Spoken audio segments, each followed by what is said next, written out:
மாதிரியான நலத்திட்ட உதவிகள்லாம் செஞ்சு பழைய கடனுக்கே வட்டி கட்டிட்டே இருந்தா எதுக்கு இந்த மாதிரியான நலத்திட்ட உதவிகள் இலவசமா வழங்குறாங்க அப்படிங்கிறது ஒரு மிகப்பெரிய கேள்விக்குறியா தானே இருக்கு. ஆனா தளபதி விஜய் அவர்கள் என்ன சொல்றாருன்னா, இதுக்கெல்லாம் ஒரு வழி இருக்குது. அரசுக்கு வர வேண்டிய 30% பணம் வெளியே இருக்குது. அதை வெளியே எடுத்தாலே இந்த இலவசங்கள் எல்லாம் தாராளமா பண்ணலாம் அப்படிங்கிற மாதிரி அவர் சொல்றாப்ல. இது உண்மையா? உதாரணத்துக்கு அதிமுக எடுத்துக்கிட்டீங்கன்னா, இந்த அரசின் மீது 4 லட்சம் கோடி ஊழல் புகார் வைக்கிறாங்க. பிஜேபி தோராயமா 1,34,000 கோடி ஊழல் புகார் வைக்கிறாங்க. அமலாக்கத்துறை, ஐடி இவங்க எல்லாமே பார்த்தீங்கன்னா கிட்டத்தட்ட 5,000 கோடிக்கு மேல ஊழல் இருக்கு அப்படிங்கிற மாதிரியும் சொல்றாங்க. அப்படி இப்படின்ட்டு 1,50,000 லட்சம் கோடியிலேருந்து 4 லட்சம் கோடி வரைக்கும் ஊழல் நடக்குது அப்படிங்கிற மாதிரி எதிர்க்கட்சிகள் குற்றம் சாட்டுது. சரி, இதுக்கெல்லாம் என்ன தீர்வா இருக்கும்? தமிழ்நாடு மேம்பட என்ன வழியா இருக்கும்? 5 வருஷத்துல 1 வருஷத்தை டீல விட்டுருங்க. 4 வருஷத்துக்கு நான் கணக்கு சொல்றேன். இலவச திட்டங்களுக்காக 4 வருஷத்துக்கு 2,40 லட்சம் கோடி செலவு பண்றாங்க. அதே மாதிரி பழைய கடன்களுக்கு வட்டி கட்டுறதுக்கு இந்த 4 வருஷத்துக்கு 2,40 லட்சம் கோடி செலவாகுது. ஊழல் புகார்கள் ஒரு 1,50,000 லட்சம் கோடிக்கு மேலே இருக்குது அப்படிங்கிற மாதிரியும் சொல்றாங்க.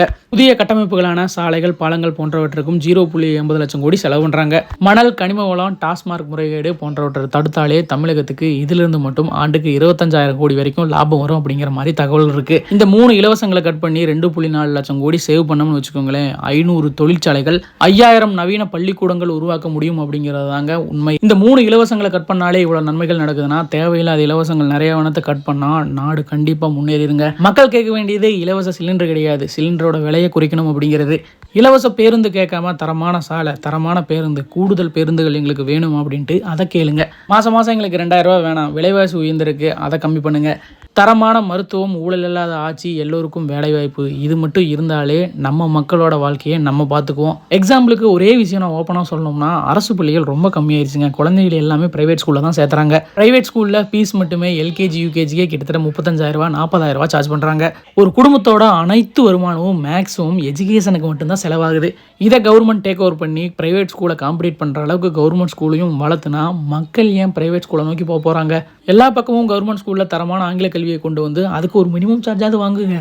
அந்த அமௌண்ட்டு கூட கவர்மெண்ட்டுக்கு கண்டிப்பாக யூஸ் ஆகுங்க. மக்களோட பேர்டனும் ரொம்ப குறையும். இது இல்லாமல் இலவசங்களுக்கு நம்ம முட்டு கொடுக்குறோம் அப்படின்னு சொன்னால் தமிழ்நாடு கடைசி வரை வட்டி மட்டும் தான் கட்டிட்டு இருக்கணும். போடடே, கவர்மெண்ட் கொடுக்குற 1,000 2,000 எனக்கு எவ்வளோ யூஸ் ஆகுது தெரியுமா அப்படின்னு நீங்கள் கேட்கலாம். ஆனால் அது வேறொரு வழியில் நம்ம கிட்ட இருந்து வாங்கிட்டு இருக்காங்க அப்படிங்கிறதான் நிசத்தனமான உண்மை. இப்போ வந்த விஜய் அவர்கள் இலவசத்தை சொல்ல மாட்டாருன்னு நினைச்சேன், ஆனால் சொல்லிட்டாரு. அது எனக்கு கொஞ்சம் டிசப்பாயின்மெண்ட்டாக தான் இருக்கு. ஆனால் ஊழலை ஒழிச்சாலே இந்த இலவசங்கள் எல்லாம் என்னால் தர முடியும் அப்படிங்கிறத ஆணித்தனமாக சொல்றாப்புல. இப்போதைக்கு தமிழ்நாட்டோட வட்டி ஆண்டுக்கு 60,000 ரூபாய் கட்டிட்டு இருக்காங்க இல்லையா? அதை கம்மி பண்ணணும், வருவாயை ஏற்றணும் அப்படின்னா இலவசங்களை கட் பண்ணியே ஆகணும், ஊழலை தடுத்தே ஆகணும். இப்போ வரப்போகிற ஆட்சியில் யார் ஆட்சிக்கு வந்தாலும் மக்களோட அடிப்படை தேவைகளை மட்டும் பூர்த்தி செஞ்சுட்டு இலவசங்களை எல்லாம் கட் பண்ணாலே தமிழ்நாட்டோட கடன் குறைஞ்சிரும். கடன் குறைஞ்சிருச்சுன்னா கண்டிப்பாக மக்களோட வாழ்க்கை தரமும் உயர்ந்துருங்க.